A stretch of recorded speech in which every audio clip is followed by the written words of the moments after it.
Welcome back to the channel. So I am Miss Qaoka, and today we are looking at collective nouns, and these are the last set of nouns we are looking at to complete our segment or part of speech, which is the nouns. And don't forget to subscribe, hit that notification bell button so that you don't miss out on any other videos. Let's get into the video. Hi everyone, so today we are looking at collective nouns.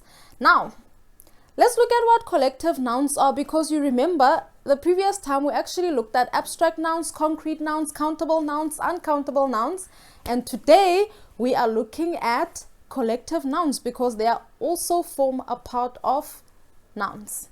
What are collective nouns? Collective nouns are names that you give to a collection, a group of people or things or creatures. So it's similar things that you are grouping together and you are giving them a name, and that is a collective noun. Okay, so a collective noun is basically a descriptive way of saying lots of, right? But we do not say lots of things because it sounds slang. Okay, so to have that higher level English, you use collective nouns. Okay, and we place the words a or an in front of collective nouns. Usually, this is usually the case, or we say the sometimes. But let's have a look at examples so that you can understand what I'm talking about. So, instead of saying lots of diseases, lions, strawberries, eggs, musicians, events, wolves, all that jazz, instead of saying there are lots of strawberries here, you know, it sounds slang, right? So, there are better ways to say that, and let's look at those.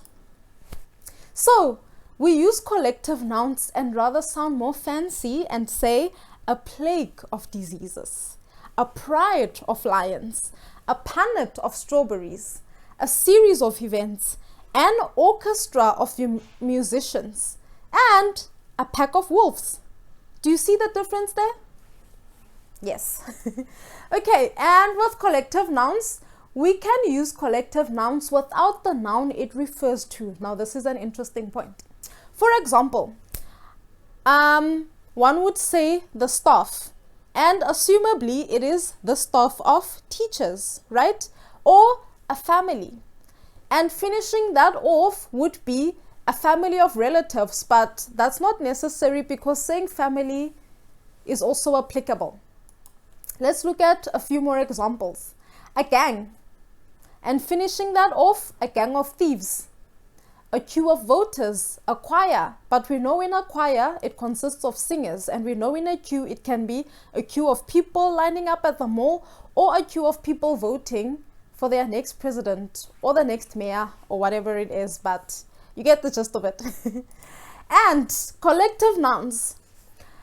So moving on, collective nouns are followed by the word of. Okay. And a noun expressing who or what belongs to that group. So now let's look at this because it's a bit more fancy with the colors.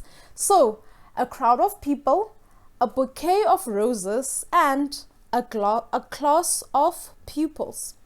So, the crowd here is the collective noun, right? And people would be the noun.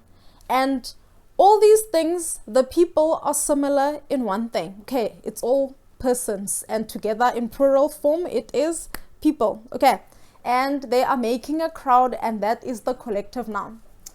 Also, roses are a noun, and bouquet is a collective form to put them all together, to group them. And now we're saying we have a bouquet of roses, which we would all love at some point in life. And a class of pupils, which pupils is fancy to say learners or students. Okay, so I hope that makes sense, and don't forget to subscribe so that you don't miss out on any other content. Peace.